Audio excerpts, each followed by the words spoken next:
Aujourd'hui, nous avons engagé 300 000 €, mais malheureusement, ça n'est pas fini.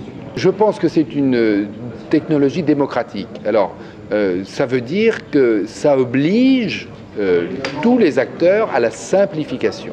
Et je parlais du budget, nous allons devoir complètement modifier la compréhension du budget pour que tous les citoyens puissent savoir de quoi on parle, parce qu'aujourd'hui, quand ils regardent un budget, ils se sauvent en courant. C'est une démarche qui est porteuse de beaucoup d'avenir. C'est une démarche qui consiste d'abord à mettre en ligne à disposition du plus large public les données de base du fonctionnement du Conseil général. Un premier intérêt, c'est déjà d'informer le citoyen par des faits, et non plus par du discours, sur ce qui se passe réellement au Conseil général, et puis ensuite, simplement dans le département. Donc, premièrement, au plan de l'information démocratique, c'est une bonne chose. Deuxièmement, c'est aussi quelque chose qui permet de nourrir une critique de ce qui est fait, argumentée et fondée sur des faits et non plus sur des fantasmes. On nous explique que le département des Hauts-de-Seine est très riche.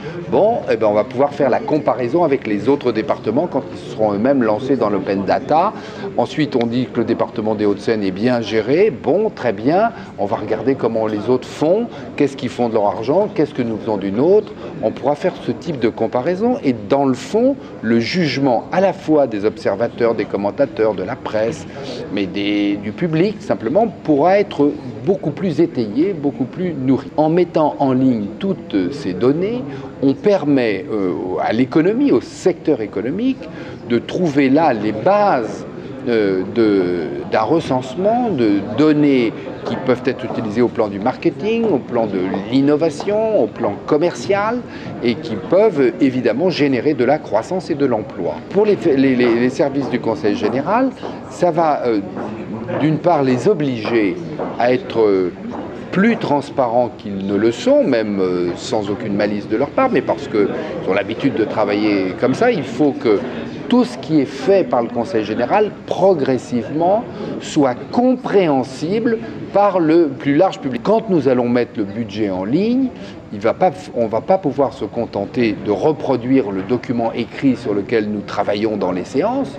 Il va falloir mettre des données claires, compréhensibles par tout le monde.